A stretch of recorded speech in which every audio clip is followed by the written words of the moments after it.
Gravação iniciada, presidente. Ok, Fabiana, obrigado. Colegas, vamos dar então seguimento ao nosso julgamento do período da tarde do dia 8 de abril, após o nosso intervalo, e vamos dar seguimento pelo item 335 da pauta.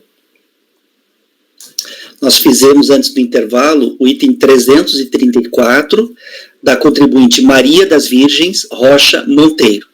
Agora nós vamos fazer o 335, que é também da mesma contribuinte, Maria das Virgens Rocha Monteiro, e também de relatoria da conselheira Renata. Renata, então pode iniciar a leitura, item 335, pode começar.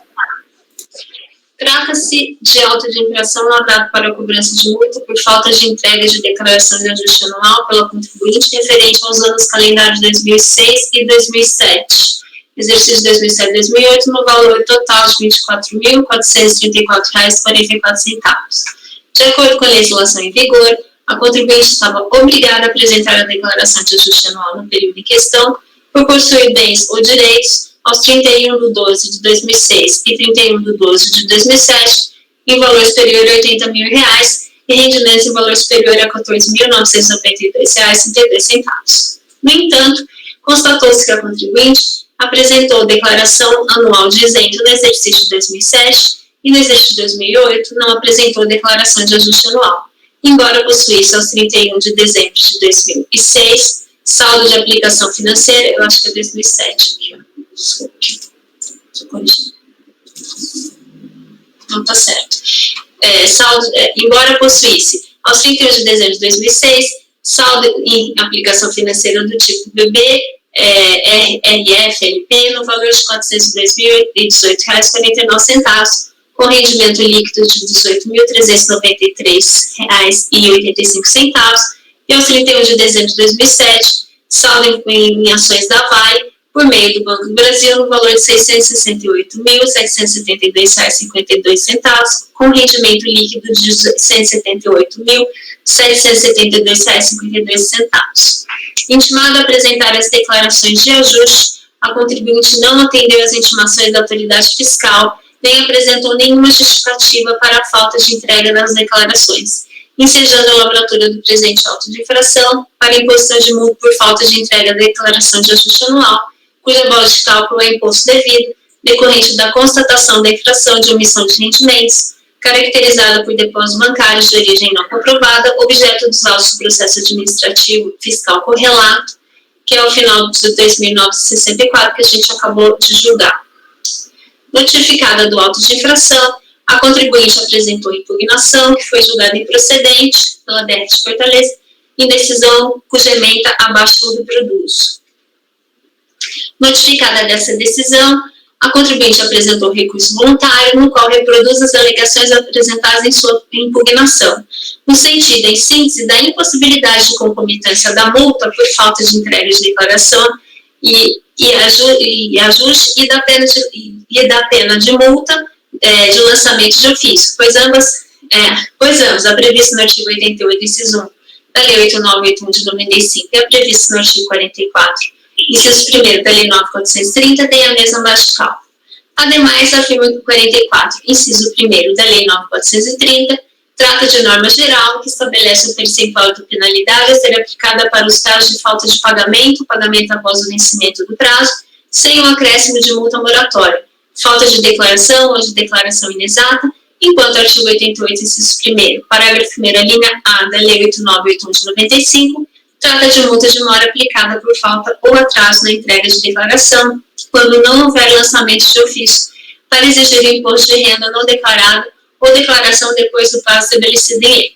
Cita julgado do Conselho de Contribuintes nesse sentido. Por fim, requer o provimento do seu recurso para que seja julgado improcedente o presente auto de infração. Não houve contrarrazões, é o relatório. Então, eu vou passar para o outro. O recurso é tempestivo, estão presentes demais requisitos de admissibilidade, razão pela qual dele conheço. Ops. Sem querer, bati aqui. Conforme brevemente relatado, traz de auto de infração lavrado para a cobrança de multa por falta de entrega de declaração de ajuste anual pela contribuinte referente aos anos calendários de 2006 e 2007, exercício 2007 e 2008, no valor de total de R$ 24.334,44. Relata a autoridade fiscal que a contribuinte no exercício de 2007 apresentou declaração anual de isento.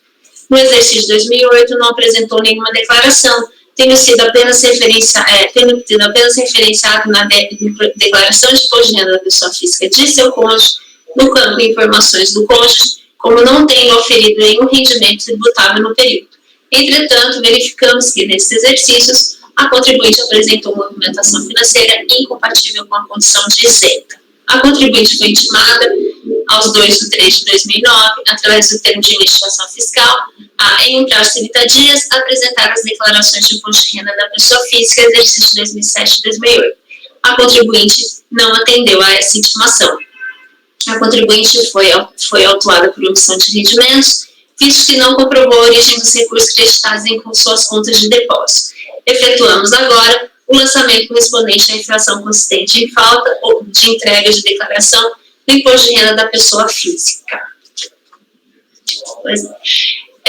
Intimada do lançamento, a contribuinte apresentou impugnação, foi julgada improcedente em primeira instância. E notificada do acordo, a contribuinte então apresentou recurso voluntário, reproduzindo os argumentos de defesa, constantes de sua impugnação. Desse modo, considerando que a recorrente trouxe em seu recurso os mesmos argumentos de defesa constantes na impugnação, sem acrescentar nenhum elemento novo que seja hábil a justificar a reforma da decisão recorrida, nos termos do artigo 57, parágrafo 3º do anexo 2º do RICARF, adota os seguintes trechos da decisão de primeira instância para que façam parte integrante deste voto como razões de decidir. Eu destaquei algumas coisas aqui e eu vou ler só o que eu destaquei, tá? Eu acho que não está destacado de vocês, mas eu digo onde está. Preliminarmente, há que se saber se a contribuinte estava obrigada a apresentar as declarações de ajuste anual e se fez a apresentação no prazo estipulado na legislação tributária pertinente. Para o exercício financeiro de 2007, lá no calendário de 2006, vejamos a instrução normativa da Secretaria da Receita Federal número 16, de 5 de fevereiro de 2007. E aqui tem a reprodução do artigo 1º, que eu não vou ler, tá? Que vai ficar aí para vocês, que é um dispositivo normativo. Para o exercício financeiro de 2008, ano calendário de 2007, vejamos a instrução normativa da RB número 820, de 11 de fevereiro de 2008, cujo artigo 1º está aqui transcrito também. Do exame do acórdão de número 08-24-430, relativo ao processo final 2009-64, que foi o ano anterior, anexado a este processo, verifica-se que a contribuinte obrigava-se à entrega de declaração de ajuste anual para ambos os exercícios financeiros. Conforme ainda o acórdão 08-24-430, não houve apresentação de declaração em conjunto relativamente ao cônjuge da senhora contribuinte. Constatou-se naquele processo que o cônjuge da senhora contribuinte apresentou a declaração de ajuste anual do exercício financeiro de 2007 e a declaração de ajuste anual do exercício de 2008. Verificou-se que tanto a declaração de ajuste anual do exercício de 2007 como a declaração de ajuste anual do exercício de 2008 foram apresentadas no modelo simplificado. Pela declaração de bens, verificou-se que tanto a declaração de ajuste anual do exercício financeiro de 2007 como a do exercício de 2008 não houve apresentação em conjunto. Pode-se inferir pela impossibilidade da conclusão de ter havido declaração em conjunto. Falou-se que a senhora contribuinte não juntou os documentos de respaldo da declaração de bens, pelos quais se pudesse averiguar se nos saldos das aplicações financeiras declarados pelo cônjuge estivessem incluídos os saldos das aplicações financeiras em nome da senhora contribuinte, conforme os comprovantes fornecidos pelo Banco do Brasil. Portanto, pela conclusão naquele processo, a senhora contribuinte estava omissa na entrega da declaração de ajuste anual relativamente aos exercícios financeiros de 2007 e 2008, anos calendários de 2006 e 2007, respectivamente. Quanto aos argumentos expendidos na impugnação, vale esclarecer que não existe concomitância, exceto penalidade, nos lançamentos de multa de ofício e da multa por falta de entrega da declaração de ajuste anual. A multa por falta de entrega da declaração de ajuste anual tem por base de cálculo o imposto devido, que é devida mesmo que o imposto de renda tenha sido pago integralmente. A multa de ofício tem como base de cálculo o imposto suplementar, ou seja, a diferença do imposto. é o que se depreende da respectiva fundamentação legal acima transcrita. A multa de ofício tem por fato gerador a infração de omissão de rendimentos, afetando a cobrança principal do pagamento do imposto. A multa por falta de entrega da declaração de ajuste anual teve por fato gerador o descumprimento de uma obrigação acessória. Entrega da declaração de ajuste anual faça a obrigatoriedade pela apresentação pelo fato da senhora contribuinte possuir saldo de aplicação financeira em valor superior ao limite de dispensa de apresentação. Embora tenha havido coincidência de valor relativamente ao imposto devido e ao imposto suplementar, não fica configurada a concomitância de penalidade, uma vez que, como já se ressaltou, duas são as penalidades, uma pela infração de omissão de rendimentos, afetando a obrigação principal, outra pelo descumprimento de uma obrigação acessória. Tanto assim é verdade que a multa por falta de entrega da declaração é devida mesmo que o imposto de renda tenha sido pago integralmente. Nesse sentido, são julgados mais recentes deste Tribunal Administrativo, dentre os quais cito ilustrativamente o seguinte precedente, dentre vários outros nesse sentido, é que eu sinto um precedente aqui do CAR. Diante do exposto, voto no sentido de negar provimento ao recurso voluntário.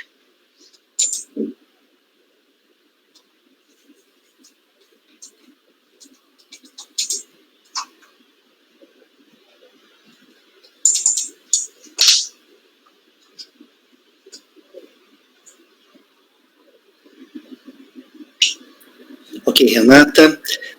Colegas, em relação ao item 135 da pauta, a conselheira relatora está votando no sentido de negar provimento a recurso voluntário. Alguém gostaria de comentar o voto da relatora, o processo? Não? Francisco, como você vota? Com a relatora. Gregório? Eu vou divergir. Eu vou dar provimento. Vai dar provimento. Márcio? Com a relatora. Rafael? Eu vou acompanhar a divergência. Luiz? Relatora. Ana? Divergência. Eu vou acompanhar a relatora também. Então, colegas, para o item 335 da pauta, item 335, ficará assim, só um instante.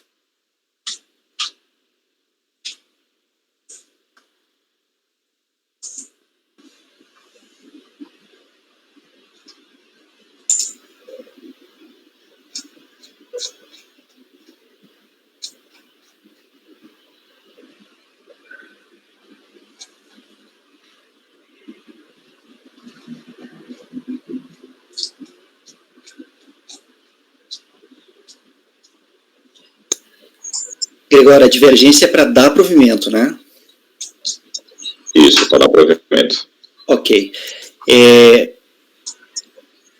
Então, ficou assim, colegas. Para o item 335 da pauta, da contribuinte Maria das Virgens Rocha Monteiro. Maria das Virgens Rocha Monteiro, item 335. Acordam os membros do colegiado, por maioria de votos, em negar provimento ao recurso voluntário, vencidos os conselheiros Gregório, Rafael e Ana, que deram provimento ao recurso. Que votaram por dar provimento. Que deram provimento ao recurso, né? Ou que votaram por dar provimento, tanto faz. Tá, esse foi o item, então, 335. Agora vamos para o item 336, também de relatoria da conselheira Renata. O item 336 é do contribuinte Reginaldo Gonçalves Rosa. Reginaldo Gonçalves Rosa, item 336. Renata, pode iniciar a leitura. Esse eu vou direto para o voto, tá? E se vocês acharem que é o caso, a gente volta para o relatório, tá? Então, o recurso é tempestivo, mas deve ser conhecido em parte, eu acho que é isso que está aqui. Como relatado, trata-se de auto de infração que teve por objeto o lançamento de imposto de renda da pessoa física do ano calendário de 2007, decorrente da apuração de omissão de rendimentos provenientes de atividade rural, originais de movimentação financeira incompatível com a receita declarada. Espera aí, um pouquinho, deixa eu aumentar aqui, que estou meio sério. Notificado o lançamento, o contribuinte apresentou impugnação, alegando, em síntese, que explora a atividade rural, mas nem todos os valores creditados em suas contas correntes de depósito representam ativos líquidos de sua atividade, ou são de sua propriedade, pois não transitam em sua conta apenas recebimentos, mas são também débitos ligados à atividade rural, como, por exemplo, pagamento de insumos e demais encargos, inclusive bancários, que impactam o resultado final auferido no negócio. Alega que, em função de residir no interior, não raro cede sua conta corrente para recebimento de valores por terceiros, legítimos proprietários, aos quais são entregues. Portanto, afirma que é evidente que os valores creditados em sua conta não determinam com precisão o que é ou foi o seu verdadeiro beneficiário, pelo que o extrato da conta não é uma prova cabal de que os valores ali consignados caracterizam renda sua. Acrescenta que, tanto isso é verdade, que os depósitos são lançados e, em contrapartida, também há débitos mediante cheques ou autorizações e que, no presente caso concreto, diversos lançamentos de débitos e cheques não foram considerados para apuração do saldo líquido de sua conta corrente, tendo a fiscalização se limitado a separar os valores lançados como depósitos em sua conta corrente, sem sequer informar o montante de débitos correspondente, restando-lhe por presunção do fisco a obrigação de pagar o tributo objeto do lançamento. Afirma que o lançamento embasa-se única e exclusivamente em depósitos bancários, o que significa tributar por mera suposição, o que é defesa ao fisco. Afirma que os depósitos bancários em conta corrente são apenas indícios dos quais decorre a presunção da obtenção de renda. Todavia, havendo elementos de convicção em sentido contrário, o que ocorre no caso, caberia ao fisco requerer ao banco documentos para comprovar a ocorrência do fato gerador, preferindo lançar mão da presunção para justificar o lançamento. Cientificado do acórdão recorrido, o contribuinte interpôs recurso voluntário alegando em preliminar nulidade insanável do lançamento, pois a autoridade fiscal teria obtido dados sigilosos do contribuinte em desconformidade com o que determina a portaria SRF número 180 de 2001, em procedimento que configuraria crime de abuso de autoridade tipificado no artigo 4º, a linha H, da Lei 4898/65, e, no mérito, não configuração do fato gerador do imposto de renda com violação ao princípio da legalidade, pois os valores questionados pela autoridade autuante apenas transitaram pela conta bancária do contribuinte e sem em nenhum momento representar responsabilidade econômica ou jurídica. Preliminar de nulidade. O recorrente alega a nulidade insanável do presente processo administrativo. Inicialmente, embora essa alegação se trate de argumento novo, somente apresentado em segunda instância de julgamento, nulidade é matéria de ordem pública que pode ser alegada a qualquer tempo e grau ordinário de jurisdição, podendo inclusive ser conhecida de ofício pelo julgador. Assim, a alegação de nulidade deve ser conhecida, ainda que para ser afastada, caso se verifique que não tem fundamento. A nulidade decorreria do fato de que, conforme se verifica dos autos, a autoridade fiscal teria obtido dados sigilosos do recorrente em conformidade com o que determina a portaria SRF 180 de 2001, cujo artigo 2º dispõe o seguinte. Artigo 2º. A RMF somente será expedida quando, em relação ao sujeito passivo, inciso 2º, tenha sido constatada a hipótese de indispensabilidade prevista no artigo 3º no Decreto 3724 de 2001. Transcreve o artigo 3º do Decreto 3724, bem como o artigo 6º da LC 105 de 2001, e afirma que, conforme se depende da leitura de tais dispositivos, para que haja possibilidade de acesso às informações bancárias do contribuinte, deve haver a constatação da inaplicabilidade dessa medida, que deve ser registrada nos autos, de modo a dar transparência e impessoalidade à atividade fiscalizatória do fisco, sob pena de violar o direito à intimidade do contribuinte em afronta às normas constitucionais garantidoras dos direitos fundamentais.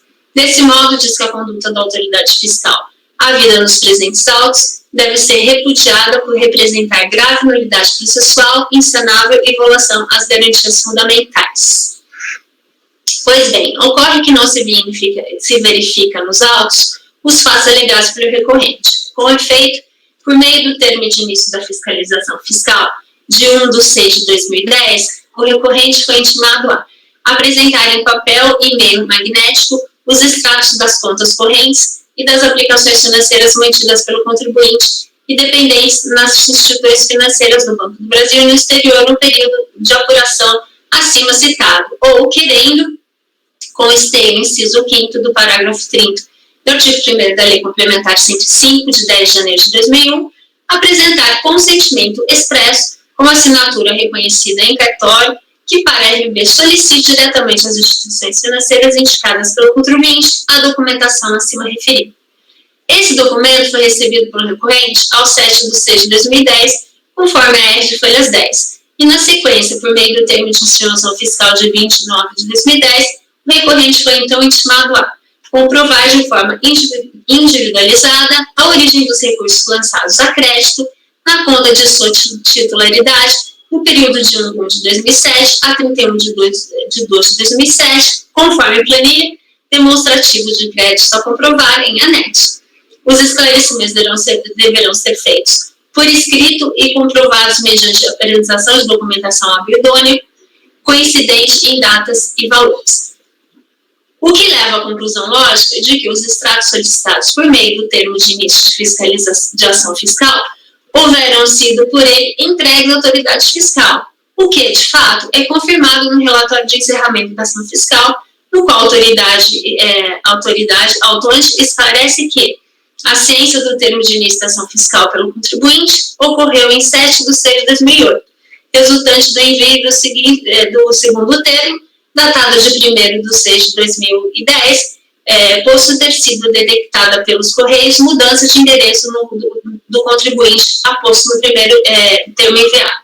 Antes do vencimento do prazo requerido, o contribuinte apresentou os seguintes documentos: movimentação financeira das contas correntes relativas ao Banco Brasileiro de Descontos Bradesco para o período de 1 de 1 de 2007 a 31 de 2 de 2007, em meios papel e magnético, relativos tanto ao titular como de seu cônjuge. Ressalta-se que o fato de que as informações prestadas pelo contribuinte em meio digital não puderam ser extraídas para posterior análise em virtude do formato incompatível apresentado.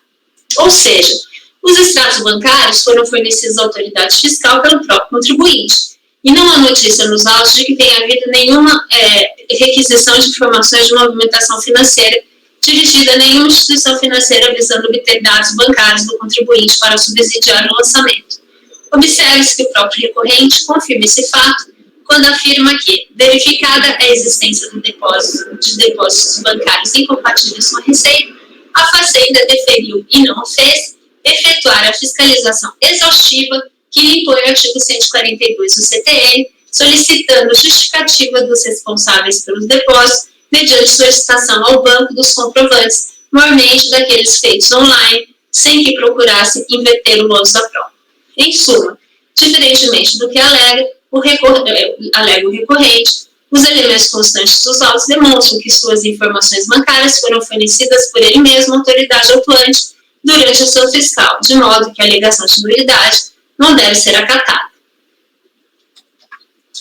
Em mérito da não configuração do fato gerador de tributo, valores apenas transitaram pela conta corrente do recorrente.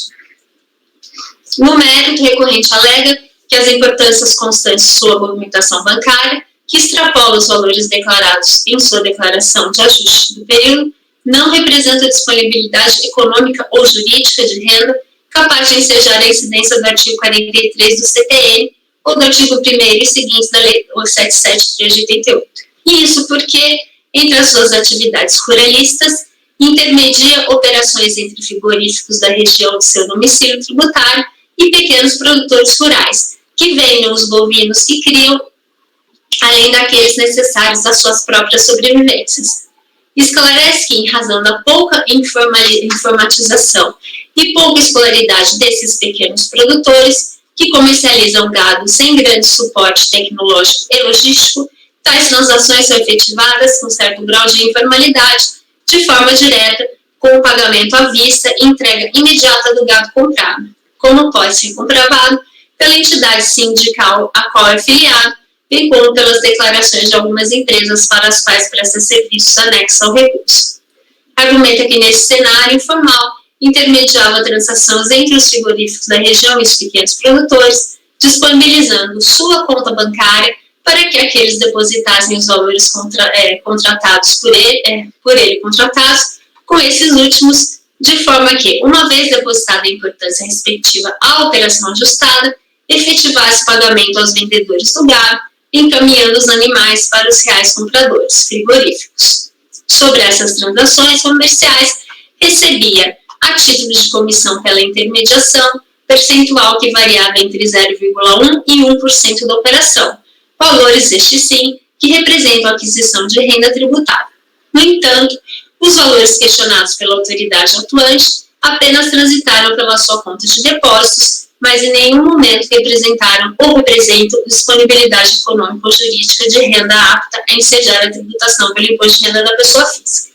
Pois bem, das razões acima descritas, em contejo com a defesa deduzida perante a autoridade julgadora de primeira instância, constata-se nitidamente que o recorrente introduziu em seu recurso o teste de defesa nova, inédita, que não foi levado a conhecimento e apreciação, seja da autoridade atuante, seja da autoridade julgadora de primeira instância. Em matérias novas, inéditas, que não tenham sido levadas ao conhecimento e apreciação do julgador de primeira instância, não podem ser reconhecidas nessa instância de julgamento em face da preclusão. Aí é a parte teórica, e eu concluo, né, aqui, desse modo, considerando que essa matéria somente foi trazida pelo recorrente no recurso voluntário, não pode ser conhecida. B. Impossibilidade de lançamento do crédito tributário com base apenas em depósitos bancários. O recorrente alega por fim, que a base utilizada pela fiscalização, qual seja extrato de crédito em conta bancária, não tem o condão de determinar com precisão que o detentor da conta é ou foi de fato beneficiário dos valores depositados. Afirma que o lançamento do crédito tributário embasou-se em mera presunção, o que é defesa ao fisco. Argumenta que a jurisprudência dominante em nossos tribunais não admite a atribuição do imposto de renda que se baseia única e exclusivamente em extratos bancários ou depósitos bancários. Cita precedentes do extinto Tribunal Federal de Recursos e do Conselho de Contribuintes. Afirma que a existência de depósitos pode servir apenas de base para o início do procedimento de fiscalização. Uma vez verificada a existência de depósitos bancários incompatíveis com receita, a Fazenda deveria efetuar a fiscalização exaustiva que impõe o artigo 142 do CTN, solicitando a justificativa dos responsáveis pelos depósitos, mediante solicitação aos bancos dos comprovantes, especialmente dos depósitos feitos online, sem procurar inverter o ônus da prova. Argumenta que a norma é clara, a autoridade administrativa compete o ônus de provar a existência do depósito como receita, que não pode ser automaticamente considerado fato gerador do imposto. Então, aqui eu estou adotando a decisão da DRJ, porque todos os argumentos dele ele reproduz o que consta da impugnação. Então, nos termos do artigo 57, parágrafo 3º do RICARF, eu adoto os fundamentos da decisão de primeira instância, abaixo produzidos para que venha integrar o presente voto como razões de decidir. E aqui, curto, no que diz respeito à justificativa dos depósitos bancários, não ficando comprovada a origem dos depósitos bancários nas contas correntes de responsabilidade autuada, dar-se-ia a presunção legal conforme o artigo 42 da Lei 9.430, para referir a receita omitida. Aí ela aqui traz a legislação. Mas, no caso presente, a autoridade julgadora considerou comprovados os depósitos, ou seja, atestou que os documentos apresentados demonstram se esses créditos provenientes da atividade rural e tomou o somatório dos depósitos como base para aferir a receita omitida. No caso de haver a comprovação de origem, a tributação dar-se-á de acordo com o que prescreve o parágrafo 2º do mesmo artigo.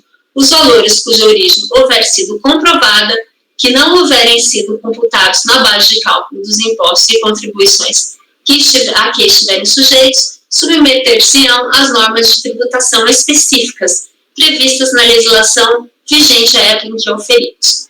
Assim, tem razão o contribuinte quando diz que nem todos os depósitos referem-se à receita da atividade rural. O próprio contribuinte aponta, através dos recibos apresentados, a soma dos depósitos que equivalem à receita da atividade rural. Dessa forma, somente pode ser tributada como receita da atividade rural aquela receita para a qual há documento que nesse sentido aponte e para que tenha sido declarada. Está na tabela 1, item E, e que somou R$ 1.389.717,80.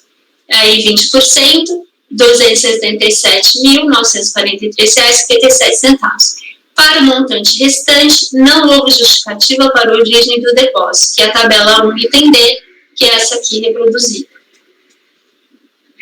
Portanto, diante do exposto, voto por conhecer em parte do recurso voluntário, para, na parte conhecida, negar-lhe provimento.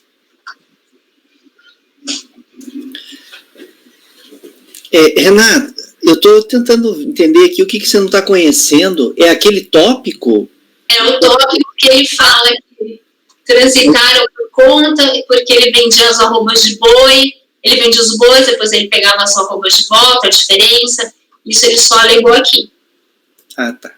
A justificativa para os depósitos. Isso só veio na impugnação, no recurso voluntário.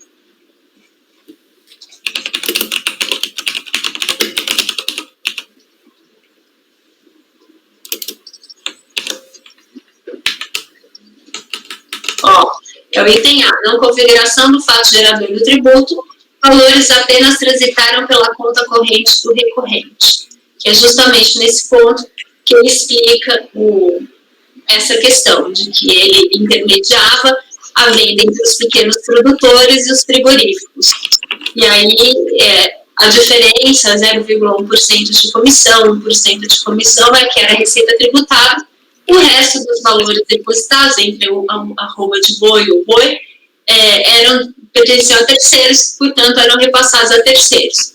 Todas essas alegações só vieram aqui no recurso voluntário.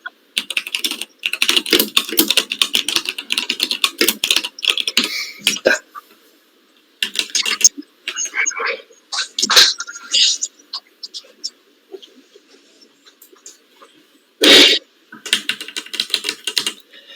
Colegas, a conselheira relatora, então, está conhecendo parcialmente do recurso voluntário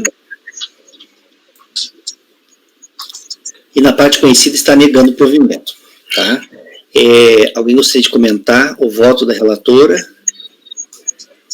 Eu adianto já, Renata, que eu vou votar pelas conclusões. Quando você fala da questão da nulidade, que nulidade é questão da ordem pública, tem conhecimento. Eu não tenho entendido tão assim, absoluto, assim, sabe? Eu vou acompanhar você pelas conclusões. Eu já adianto meu voto, eu vou acompanhar você pelas conclusões. Alguém mais gostaria de fazer algum comentário? Francisco, como você vota? Eu vou acompanhar a sua divergência, seu raciocínio, as conclusões também. É bem uma divergência, né? Gregório, como você vota? Eu vou acompanhar a relatora. Nesse ponto também, quando ela começou a fazer a leitura do voto, eu já me manifestei exatamente assim nesse sentido. Se o contribuinte, em sede de recurso voluntário, ele traz uma alegação de nulidade não suscitada em sede de impugnação, eu acho que já seria impõe seu conhecimento, né? Mas, na época que eu manifestei assim, isso foi no processo de um conselheiro, João Henrique, ou João de Noite, e aí ele falou assim, mas a gente tem que analisar, porque assim, se qualquer coisa o contribuinte alegar que é nulidade, a gente parar para conhecer, né, aí vai ficar muito fácil para o contribuinte. E realmente, mas eu vou acompanhar a relatora. Ok. Márcio, como você vota? Eu vou acompanhar a relatora. Rafael? Relatora. Luiz? Relatora. Ana? Relatora. Eu acompanho a relatora também, pelas conclusões.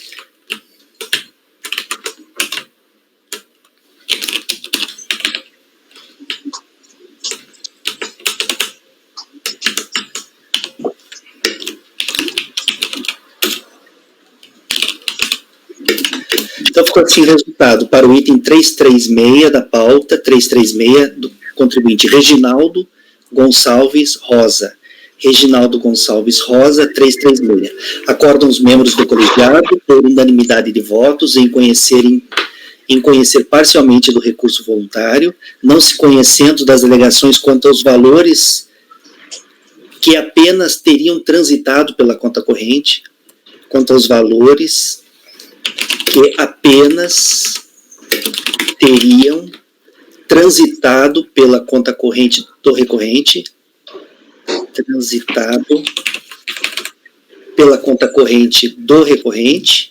uma vez que tais alegações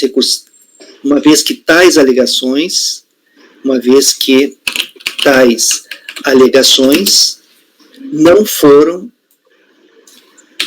levadas ao conhecimento e apreciação da autoridade julgadora de primeira instância, representando inovação recursal, e na parte conhecida do recurso, negar-lhe provimento. Votaram pelas conclusões os conselheiros Francisco e Dene. Esse foi o item 336 da pauta. Deixa eu consultar o horário aqui, é 5:09, 17:09. Vamos dar sequência. O próximo item da pauta é do conselheiro Luiz, item 337, da contribuinte Ana Lopes de Freitas. 337, de relatoria do Luiz. 337, pode iniciar a leitura, Luiz. Depois que o voluntário faz uma primeira instância, que julgou procedente em parte da impugnação e manteve em parte o crédito tributário, consignado no lançamento, constituído em 28 de outubro de 2010, e consignado numa infração incorrente da pessoa física, exercício 2007, no calendário 2006, com fulcro em omissão de rendimento de aluguéis e royalties recebidos de pessoas jurídicas, omissão de ganho de capital na alienação de bens e direitos adquiridos em reais, e a omissão de rendimentos caracterizados por depósitos bancários com origem não comprovada. Cientificado do teor da decisão de primeira instância, impugnante agora recorrente, interpôs recurso voluntário 26 de setembro de 2013. Tempestivo, portanto, né? Reclamando em apertada simples, que no caso recebido de aluguéis, o fato gerador ocorreu em cada mês, e não em dezembro, usando o valor anual, que era proprietário somente 50% do bem alienado, e que reitera todos os seus argumentos expostos na peça impugnatória, no que diz respeito à omissão de rendimentos caracterizados por depósitos bancários com origem não comprovada. Sem contrarrazões, esse é o relatório. No método, como eu já falei, o recurso voluntário é tempestivo e atende aos demais requisitos do decreto 7235, 72, portanto, ele conhece. Passa a apreciação. Na sequência, conforme os conselheiros estão vendo, né, no artigo compartilhado, eu coaciono, na essência, no essencial, o relatório da decisão recorrida. Ele explica todos os fatos da omissão. Esse é um relatório longo, que é de pleno conhecimento do recorrente, e por isso reserva o direito de não ler para economizar a economia processual. No julgamento de primeira instância, a DRJ vai seguir pela procedência parcial da impugnação e manteve em parte o crédito tributário, tendo em vista que excluiu da base de cálculo do lançamento depósitos que somaram R$10.080, por argumento que são inferiores a R$12.000. Em sede ao argumento que são inferiores a R$12.000. Em sede de recurso voluntário, a recorrente reitera em linhas gerais os termos da impugnação. Pois bem, da omissão de aluguéis. A recorrente, com respeito na Lei 8.383/91, alega que a disposição econômica ocorreu em cada mês dos recebimentos dos aluguéis, e não em dezembro de 2006, deixando cristalino que jamais a autoridade tributária podia ter agido como agiu, pois, no mínimo, a sua conveniência deslocou ilegalmente a ocorrência do fato gerador. Então, não assiste razão à recorrente. O fato gerador do IRPF é tipo complexivo, o periódico de formação sucessiva, iniciando-se em 1º de dezembro do ano calendário, 1º de janeiro do ano calendário e findando-se em 31 de dezembro do mesmo ano, sendo nesse momento, um dia de cada ano, que se aperfeiçoa, ou seja, que se pode apurar os impostos devidos. Nos dizeres de Aliomar Baleiro, há fato gerador instantâneo, o único, imediato e também fato gerador continuado complexo, porque composto de vários fatos conjuntos ou sucessivos. Neste último caso, a ocorrência do fato gerador só se consuma pela realização de todos esses elementos integrativos. Nesse contexto, tem-se que os vencimentos mensais de aluguéis constituem eventos periódicos sucessivos que se consolidam no final do ano calendário, aperfeiçoando a hipótese de incidência tributária do imposto do IRPF, vez que o momento da sua materialização é o último instante do ano de apuração na espécie 31 de 12 de 2006, e não a época da realização de cada operação, convergindo na declaração de ajuste anual o momento de apuração do imposto de pessoa física devido no respectivo ano calendário. É exatamente esse o racional da legislação do imposto de renda, observando todavia, conforme bem destaca a decisão recorrida, que há exceções a essa regra, como consubstanciado na previsão legal de tributação exclusiva ou na fonte ou tributação definitiva, deve graça os rendimentos das aplicações financeiras, deve ter salário e ganho de capital, como exemplo, né? Da omissão de ganho de capital da omissão dos bens. A recorrente reclama que a tributação sobre o ganho de capital jamais poderia ter recaído integralmente sobre ela, tendo em vista que detém 50% da propriedade do bem, sendo jamais 50% de propriedade do seu companheiro, e por isso o lançamento não deve ser cancelado em sua totalidade. De plano, cumpre dizer que não consta dos autos a comprovação da união estável, seja por escritura pública, firmada no cartório de notas, seja por contrato particular, registrado no cartório de registro de títulos e documentos. Tais documentos são elementos constitutivos de direitos e oponíveis a terceiros, observando-se que o reconhecimento de união estável não é tarefa do julgador administrativo, cabendo aos interessados fazer prova dessa condição, inclusive como os instrumentos previstos na lei civil.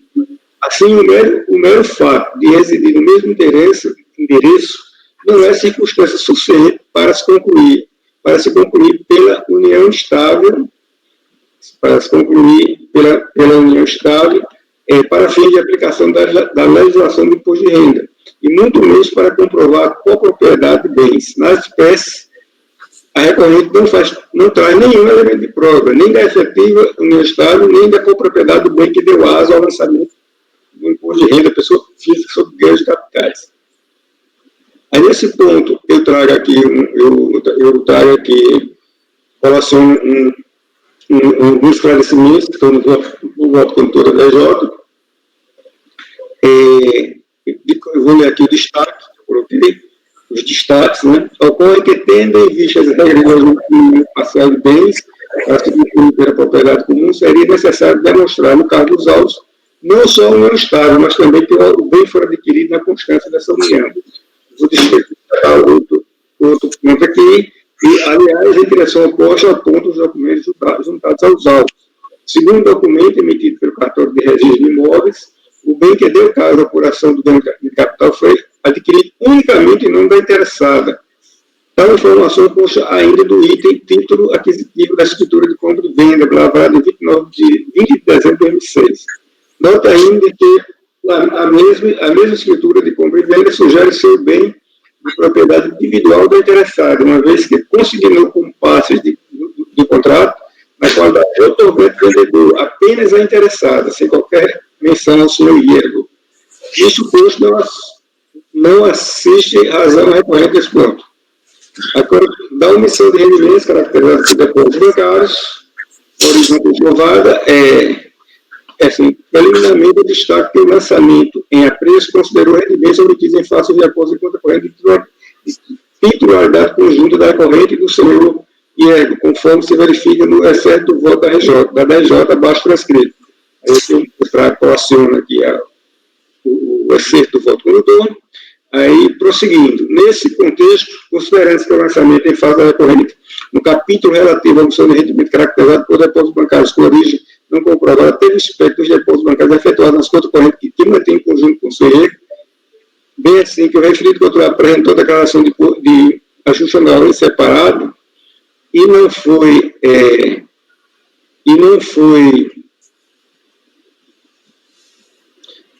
ultimado no âmbito desse processo a comprovar a origem dos depósitos dela efetuados, é forçoso reconhecer-se de ofício a nulidade do lançamento desse ponto, nos termos do enunciado 29 do Súmula CAF, que assim prescreve. Aqui eu transcrevo o enunciado prescritivo, 29, de número 29 da Súmula do CAF. Dessa forma, conclui-se que resta prejudicado o lançamento em face da omissão de rendimentos caracterizados por depósitos bancários, com origem não comprovada, merecendo reparo a decisão recorrida nesse ponto. Isso posto, voto por conhecer o recurso voluntário e dar provimento parcial para excluir da base de cálculo do lançamento a infração notificada por omissão de rendimentos caracterizada por depósitos bancários, com origem não comprovada, até o do enunciado 29 do Súmula CAF. É o voto, presidente. Ok, Luiz. Colegas, em relação ao item 337 da pauta, o conselheiro relator está votando no sentido de dar provimento, não é provimento parcial, né, Luiz? Você está negando o provimento e de ofício está excluindo da base de cálculo. Essa relação mesmo. Então, o conselheiro relator... Eu conheci de ofício, porque o voto da RJ fez menção nesse evento. O voto da RJ mencionou essa circunstância e, curiosamente, não aplicou o dispositivo legal. E eu estou, assim, porque esse dispositivo da Código Federal já existia antes do enunciado, né? O enunciado não trouxe esse argumento ao ordenamento jurídico, ele já existia. O enunciado apenas esclareceu e deu natureza vinculante a esse evento. Agora, se a DRJ fez manifestação e a gente julga o acordo da DRJ, seria de ofício? Mas ele não trouxe especificamente, assim, é uma boa pergunta essa sua, Francisco, porque ele não trouxe especificamente na declaração, tá? Mas ele fala, assim, de forma genérica, assim, ele não, quando ele dá no recurso voluntário, perceba que reitera todos os seus argumentos expostos na peça impugnatória no que diz respeito à omissão de rendimentos caracterizados por depósitos bancários de origem não comprovada. Ele está quando ele está reiterando, a DRJ, eu acho que eu entendo que deve ter sido por isso que a DRJ fez menção, tá? Na impugnação. E a DRJ fez menção e não aplicou o dispositivo legal, né? Mas não seria de ofício, não, porque ele reiterou, ele feito lá, né? Você além de raciocínio que eu fui. Como ele reiterou de forma genérica, e a DRJ abordou essa matéria, por isso eu não entendi que fosse de ofício também. Esse aspecto eu estou concordando com você. Francisco, ele não alegou isso no recurso. Entendeu? É por isso que é de ofício. Não foi alegado no recurso. Isso não é. Mas e a DRJ deve passar passando isso aqui. Ela deve... Quando ele no recurso, ele reitera os termos da impugnação, ainda que ele não tenha pontuado diretamente, eu entendo que ele abarcou isso aí. Ele chamou, a DRJ analisou e ele no recurso ele apontou que, além disso, reitera os termos da impugnação. Então eu entendo que não seria de ofício, não. Então vamos ver o que consta na impugnação. Estou achando que ele não falou isso na impugnação também. Isso não foi matéria controversa. Vamos ver na impugnação. Ele falou, Dênio. Ele pede o cancelamento do lançamento. Está aí no relatório. Esse relatório que eu trouxe da DRJ, ele é uma cópia do que está escrito lá, tá? Aí no depósito, no que está na exame da RJ, você vê no capítulo da omissão de rendimentos, caracterizado por depósito bancário com origem comprovada, que foi o mesmo título que eu transcrevi para o meu recurso voluntário, para enumerar o capítulo. Ele diz lá no fim, ó, ele diz aqui tem um momento que ele fala que, então, aqui, ó, no presente caso, por se tratar de conta bancária e tributação em separado, o limite anual deve também ser considerado separadamente, ou seja, deve ser observado o limite de 80 mil. Ele está noticiando a DJ que é a conta bancária, a conta conjunta. Por isso que a DJ falou, ela não falou do nada, ela falou em função desse argumento. Ele não está alegando aqui que deve se afastar por conta de ser titular. Ele está dizendo que deveria verificar o limite de 80 mil anual para cada contribuinte. De forma transversa, oblíqua até, podemos dizer que é de forma oblíqua, ele de alguma maneira, ele noticia no contencioso que é a conta conjunta. Aí não dá para somente isso no ponto. Né? O decreto 7235 é claro quando diz que considera-se não impugnada a matéria que não tenha sido expressamente contestada, alegada, né? E eu vou aplicar... Não, tranquilo, gente, tranquilo. Mas aí no caso aqui, não é de ofício, é de ofício daí, né? Eu acho que não é. Eu vou concordar com a tese do Francisco. Não é porque ele fala, ele avisou na impugnação que é conta conjunta em tributações separadas e a DJ abordou essa matéria. Mas... E ele reitera os argumentos da impugnação.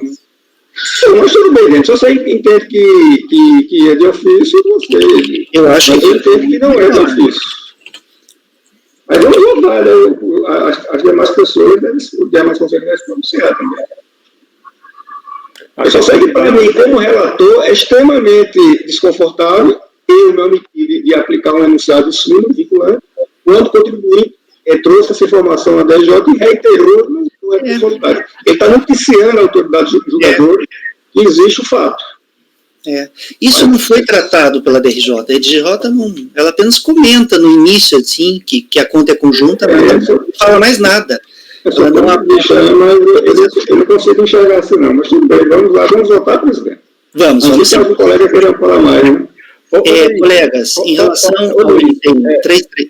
Só para ficar, assim, para ficar mais confortável para a votação, você teria objeção em deixar, em fazer uma redaçãozinha, talvez mais clara, para deixar bem pontuado essa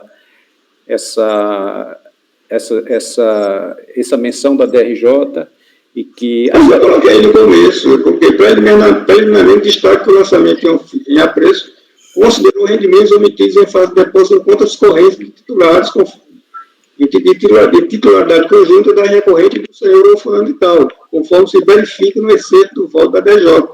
Aí eu transcrevo aqui a DJ diz, foram considerados rendimentos omitidos, com fundamento do artigo 42 da Lei 94/30, valores depositados nas contas correntes do Banco Bradesco e Banco HSBC, de titularidade da interessada, em conjunto com o contribuinte fulano de tal. Somaram 984 mil. Aí não tem dúvida, é só em relação à impugnação principalmente ao recurso que ele, ainda que de forma direta, ele faz referência. Seria alguma coisa assim? Eu acho necessário. Eu acho que do jeito que está escrito, está bem claro que porque eu entendi como você falou no começo, como ele está reiterando os termos da impugnação, inclusive o título dos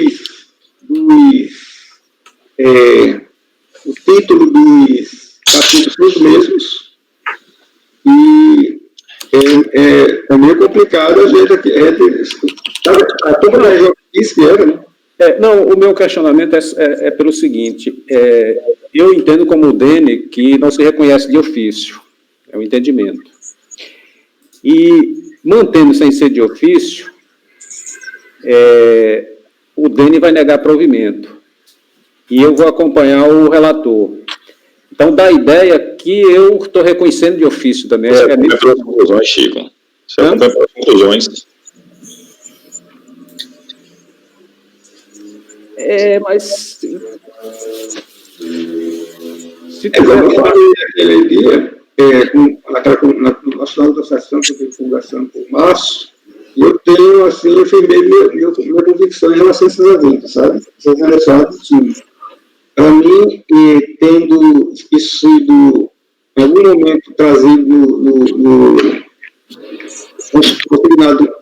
contencioso, eu vou conhecer o ofício, sim. Eu não vou conhecer alguns casos, como anunciado 61, nos quais o contribuinte traz recurso voluntário e nunca abordou isso, ou então mesmo de ofício, Não, se você eu acho que não é, como, desculpa eu ter falado, mas eu acho que, pelo que você colocou, eu acho que não é de ofício. Agora, se você reconhecer de ofício, botar de ofício, aí fica fácil.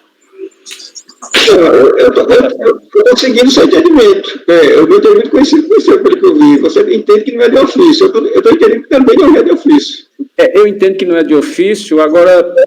Francisco, você leu a impugnação e o recurso voluntário? Não, estou indo pela discussão do Luiz aqui. Então, se você ler, você vai, acho que, mudar de ideia. Não, a impugnação está transcrita aí, né? Como se diz? A transcrição está transcrita. A impugnação dele está transcrita no relatório da PJ. É só... Ele fala abertamente isso, né? Se tivesse um parágrafo, a questão da conta conjunta... Ele repete a mesma coisa no recurso voluntário que ele utilizou na DJ. Ele diz o seguinte, só tirando a sua dúvida, você não abriu o deve estar aberto. Ele diz o seguinte, ademais, isso não é recurso voluntário, releva ressaltar que no caso em apreço fosse tratar de conta conjunta e tributação em separado, o limite anual também deve ser considerado. Na verdade, o que ele está querendo aqui não é exatamente que seja a intimação, né? A intimação dos copos-prazo. Ele está dizendo que deve ser considerado, observado em 80 mil reais para cada contribuinte. Tá certo? Ele está abordando, sim, essa matéria.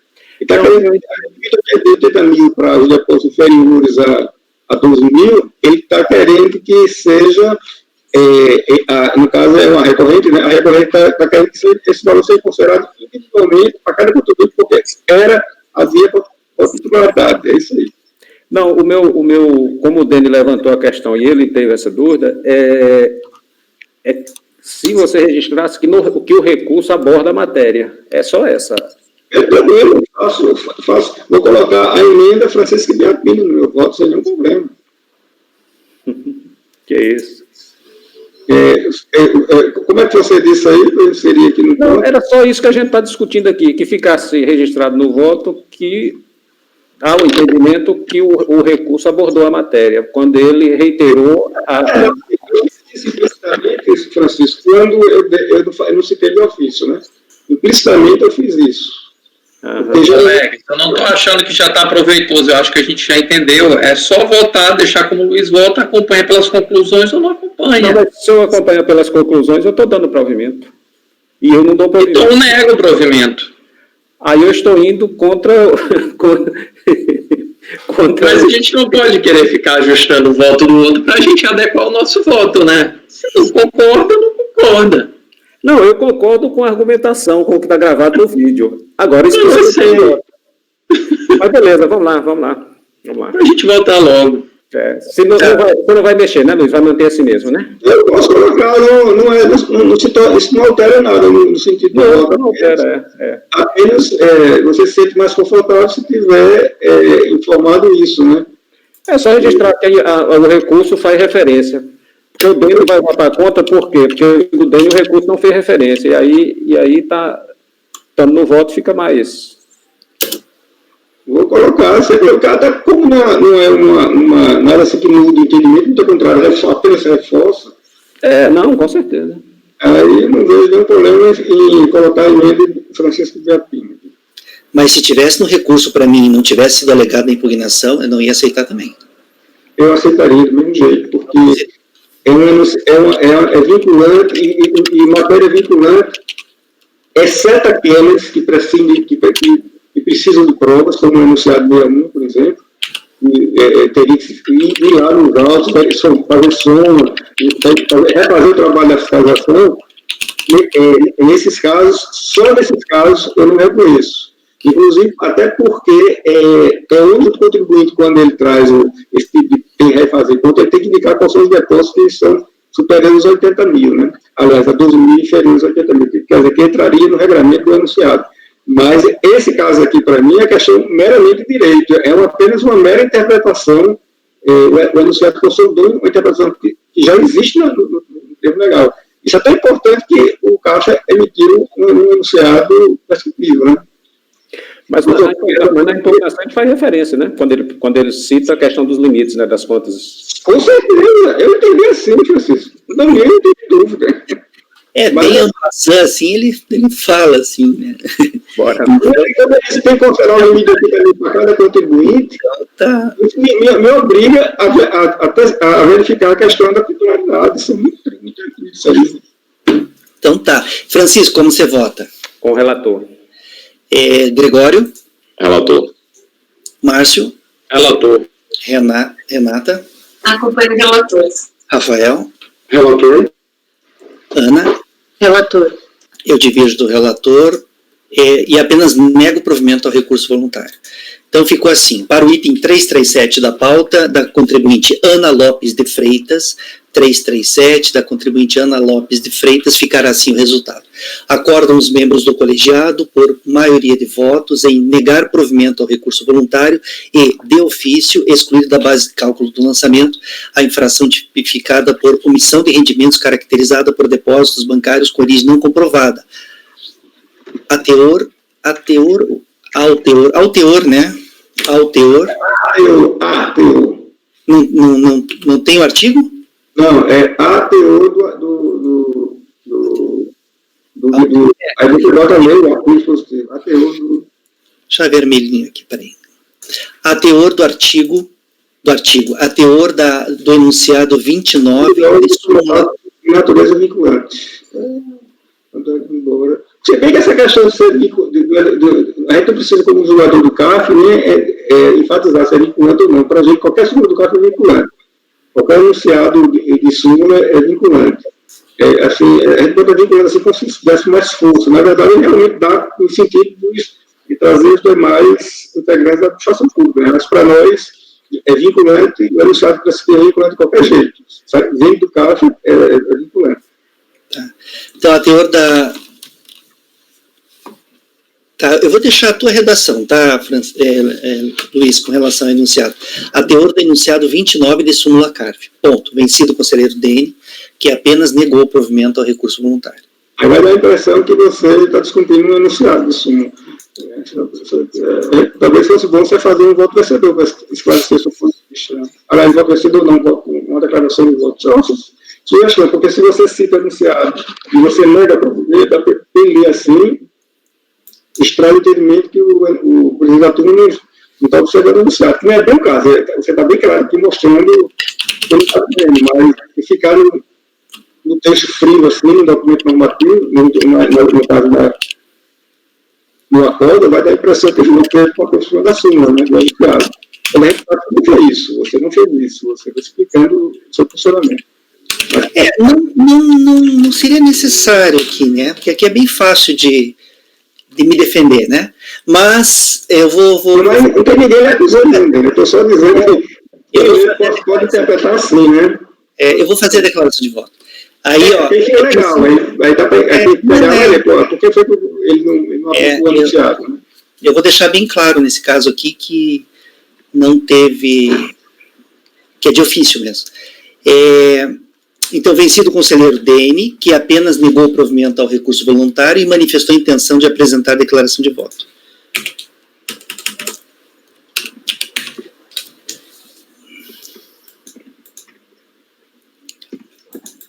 Ok, colegas, nós temos mais 30 minutos, um pouco menos de 30 minutos. O próximo item agora da pauta é o item 338, do contribuinte Gilson Padilha Gomes. 338, do contribuinte Gilson Padilha Gomes, também de relatoria do Luiz. Pode iniciar, Luiz. Esse outro voto, ele é menos... Deixa eu ver aqui, 338, Gilson. Eu vou ser bastante breve com a discussão dele, porque o contribuinte, ele foi, aqui, né, ele está enfrentando no recurso voluntário uma decisão de primeira instância que julgou procedente de impugnação em matéria de crédito tributário, constituído de 27 de 11 de 2009, mediante notificação de lançamento por direito da pessoa física, com fruto da omissão de rendimentos recebidos de pessoa jurídica. Aí, no recurso voluntário, que ele apresenta tempestivamente, ele reclama em apertada síntese que os juros sejam cancelados por não ter sido responsável pelo valor retido a menor e pela anulação da imposição de multa, vez que não agiu com dolo contra o erário público. E, alternativamente, que a multa seja diminuída, minorada, diante do princípio do não confisco e em valor condizente com a sua situação financeira. Quer dizer, ele não está enfrentando o mérito da autuação, tá? Ele não está enfrentando o mérito da autuação. Ele está enfrentando as questões, digamos assim, periféricas ao fato jurídico tributário. Então, eu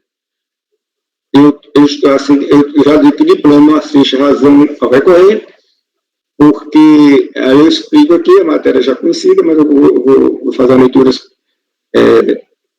como se diz, fazer a leitura breve, uma breve leitura, com efeito ao crédito tributario no integramento pago do investimento, incide juros de mora, vez que não podem ser cancelados. É a inteligência do artigo 61 do CPN, que diz que o crédito não integramento pago do investimento é acrescido de juros de mora, seja qual for o motivo determinado da falta, sem prejuízo da impulsão das penalidades cabíveis e da aplicação de quaisquer medidas de garantia previstas nessa lei ou lei tributária. Quer dizer, é uma norma cogente, uma norma de natureza, uma lei de natureza com lei complementar, porque assim foi recepcionada pela Constituição Federal. E quanto à multa de ofício, assim, a intenção do agente é despiciente depois da sua aplicação, não havendo ainda que, para a sua aplicação, não havendo ainda que se falar de confisco, né?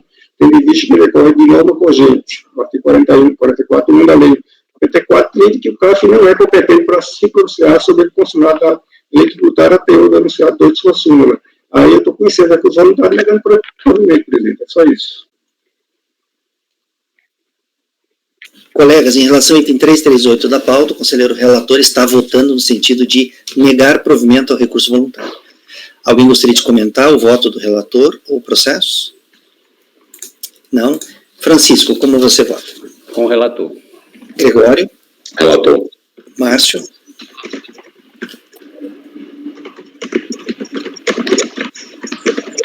Márcio? Ah, Tá baixo o teu volume, Márcio. Eu ouvi, gente, é que vocês estão... O Dani reclamou que eu estava quieta, né? Márcio, Renata? Rafael? Relator. Ana? Relator. Então, colegas, eu acompanho o relator também, para o item 338 da pauta, 338 do contribuinte Gilson Padilha Gomes, 338, Gilson Padilha Gomes, ficará assim o resultado. Acordam os membros do colegiado por unanimidade de votos em negar provimento ao recurso voluntário. Agora, nós temos ainda um tempo. Renato, o próximo item é seu. A gente consegue fazer? Sim. O Glaucio Ferreira Peixoto, pode ser? O item 339, colegas, do contribuinte Glaucio Ferreira Peixoto Filho. Glaucio Ferreira Peixoto Filho, item 339, de relatoria da conselheira Renata. Pode começar, Renata. Eu vou direto para o voto, tá? O recurso é tempestivo, estão presentes demais requisitos de admissibilidade, razão pela qual ele conheço. Conforme brevemente pilotado... Está na pasta? Não pus? Não estou localizando aqui na pasta. O último é o 336. Que tá lá. Perdão, eu já ponho tudo, perdão.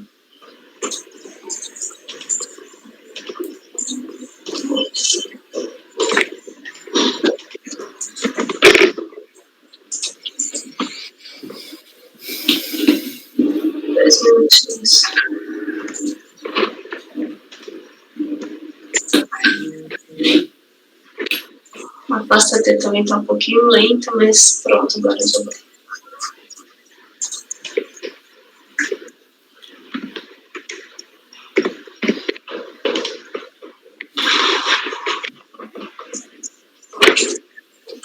Pronto, acho que foi, né? Tá aí. Foi. Pode começar então, Renata. Então tá. Então o recurso é tempestivo, estão presentes demais requisitos de admissibilidade, razão pela qual dele conheço.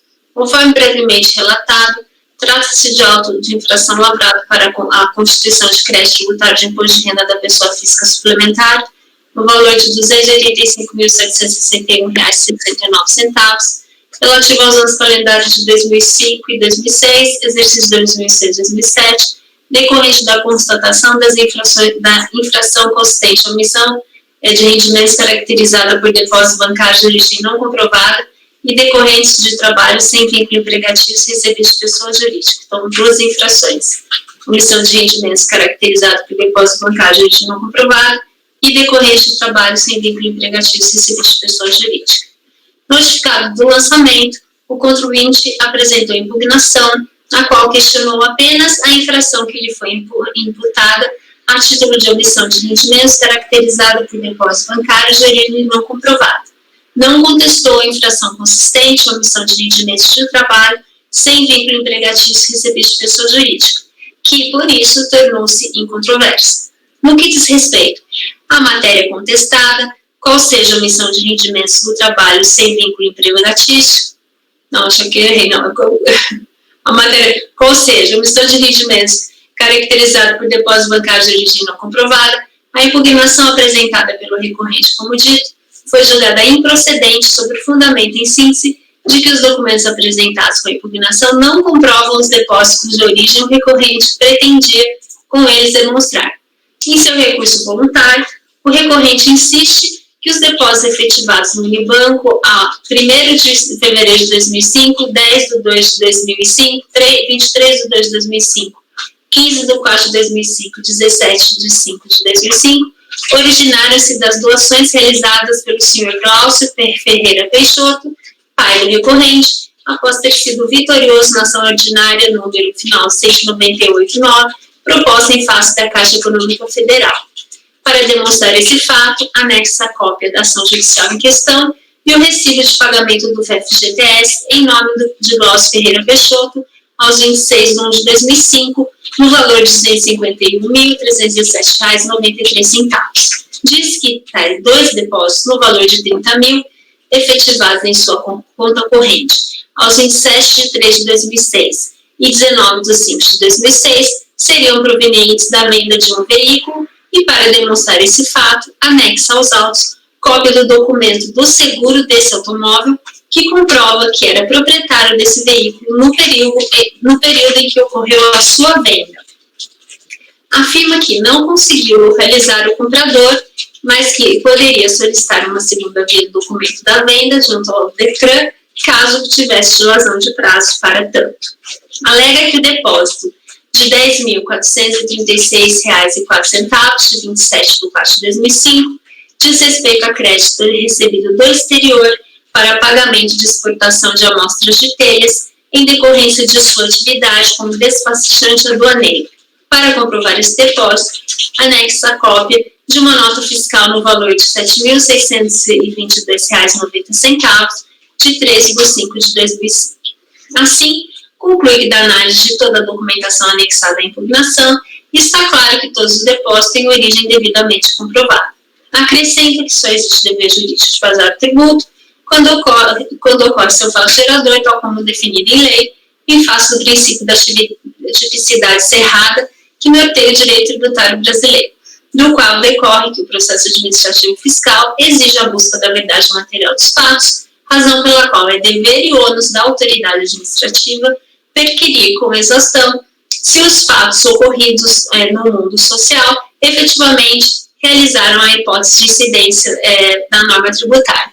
Conclui que o imposto de renda justifica-se pelo efetivo acréscimo ao patrimônio do contribuinte, fato este que não foi comprovado pelo autuante, que se prendeu a presunções ao afirmar que não houve comprovação da origem dos recursos existentes na conta corrente do recorrente, motivo pelo qual resta configurada a improcedência da autuação. Pois bem, no que diz respeito à comprovação dos depósitos mencionados, como bem observou o julgador de primeira instância, com todo respeito, os documentos apresentados com a impugnação e a que faz referência ao recorrente em seu recurso não comprovam nenhum vínculo entre os depósitos em sua conta bancária e o crédito de FGTS recebido pelo seu genitor. Não há coincidência entre dados e valores, não há informação sobre ter havido doação entre as partes nas declarações de rendimentos de ambos, não há documentos bancários que comprovem essas transferências de valores entre eles. Quanto à comprovação dos depósitos no valor de R$30 mil, que o recorrente alega ser proveniente da venda de um automóvel, o recorrente anexou o documento do seguro de um veículo Nissan Frontier 4x4 que, sobre a suposta venda e a origem dos depósitos em questão, nada comprova.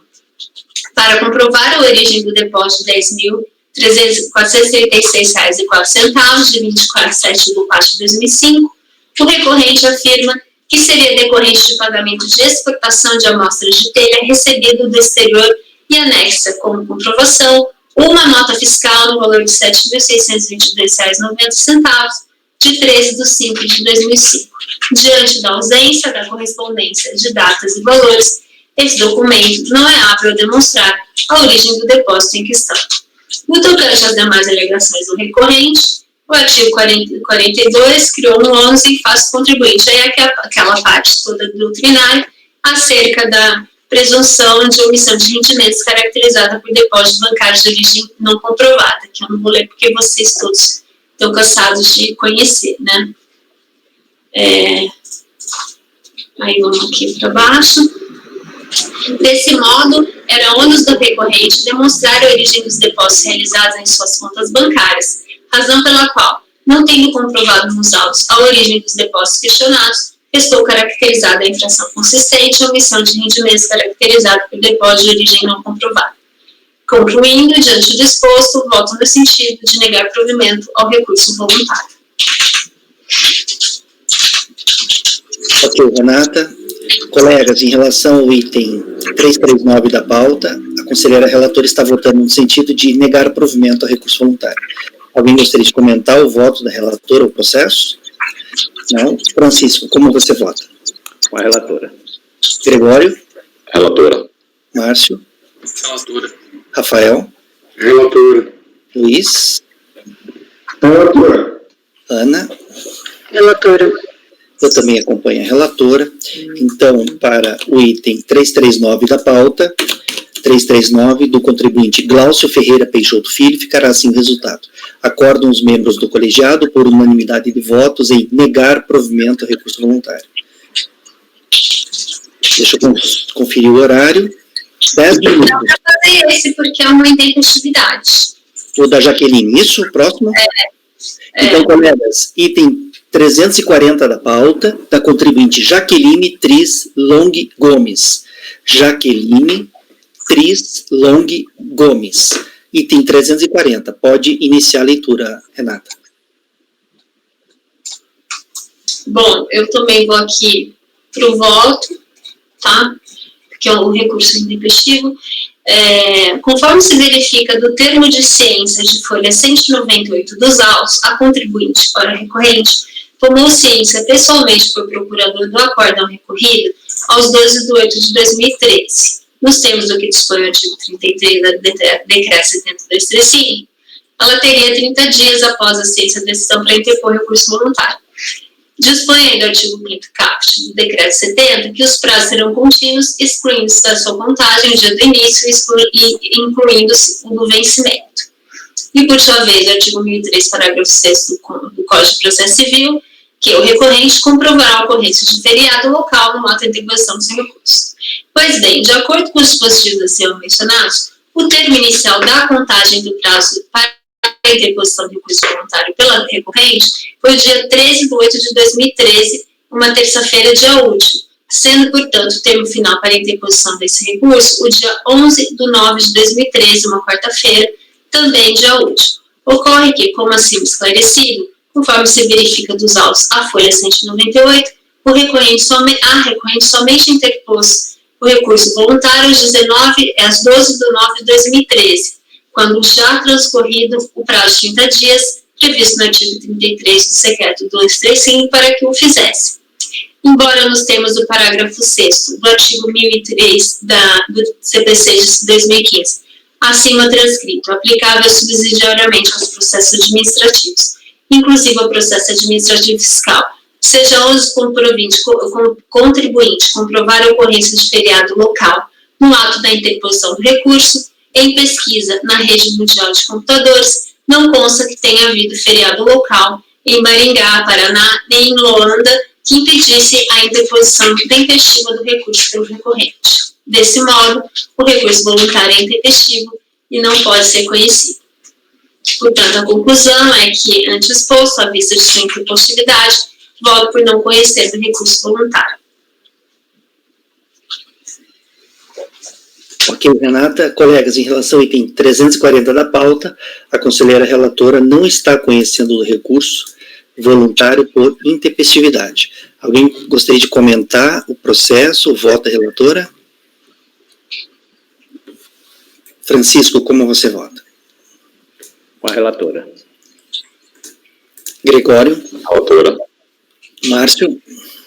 Com a relatora. Rafael? Relatora. Luiz? Relatora. Ana? Relatora. Eu também acompanho a relatora. Então, para o item 340 da pauta, da contribuinte Jaqueline Tris Long Gomes, ficará assim o resultado. Acordam os membros do colegiado, por unanimidade de votos, em não conhecer do recurso voluntário por intempestividade. Realmente, esse foi mais 6 minutos. O próximo já não... E aí? Eu tenho 2 de decadência que estão os documentos no voto. Um é de uma obra que tem lá a data da conclusão da obra, o lançamento, e o outro são os lançamentos que aplica-se o 150, parágrafo 4º com os pagamentos, você sabe. Só um pouquinho. Renata, o 341 é mais demorado, né? É mais demorado. Tá, qual que é o que você está falando? Qual o número que é? A gente pode ir no 171, é uma decadência porque tem ratificado a data do final da obra. Contribuição previdenciária sobre obra. Está lá o documento no voto, né? Eu trouxe os documentos no voto. 170? 71. José Rocha da Silva, para não ter erro. 171, colegas.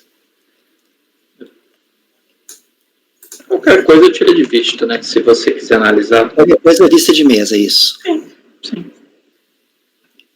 Então, Mas é bem simples. Mas quando eu falo que é simples, é simples. Você falou decadência, eu pensei, é como ITR, né? Fechou. Mas daí obra de construção. Aí, vamos ver lá, peraí.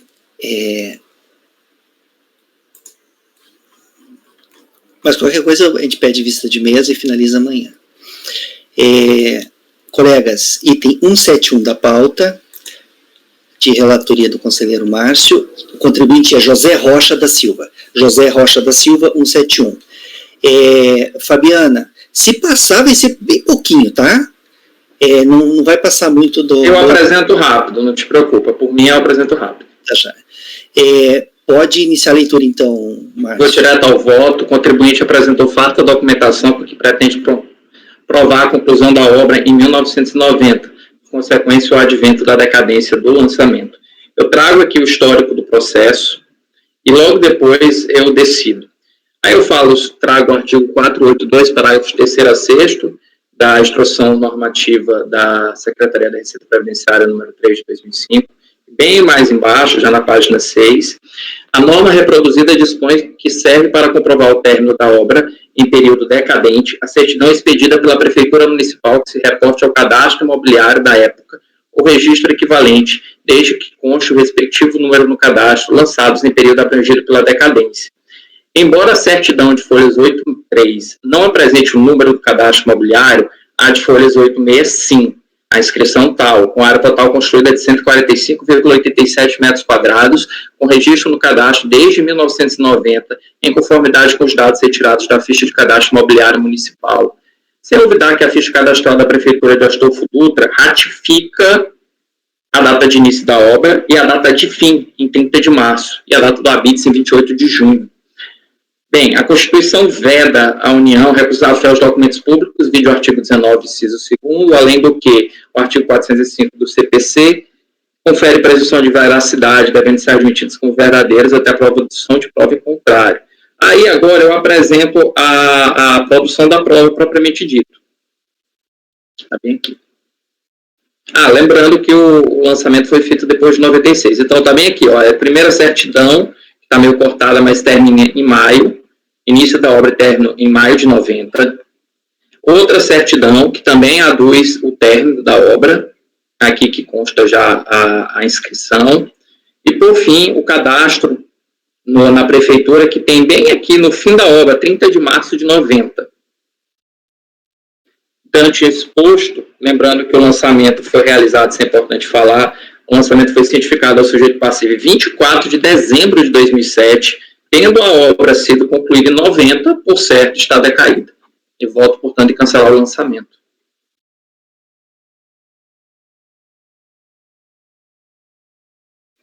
É só análise desses documentos. Tu está sem microfone. Eu vou pedir vista, então, de mesa, tá? Desse processo aqui. É só fazer a conferência documental mesmo. Na verdade, eu vou fazer conferência do processo lá, né? Quero ver certinho o que a DRJ disse, né? Que a DRJ tratou da decadência. Eu vi que ela tratou ali da decadência. Sim. E ela disse que os documentos carregados com diligência não são suficientes. Então, eu quero ver por que ela disse, né? Vamos ver certinho.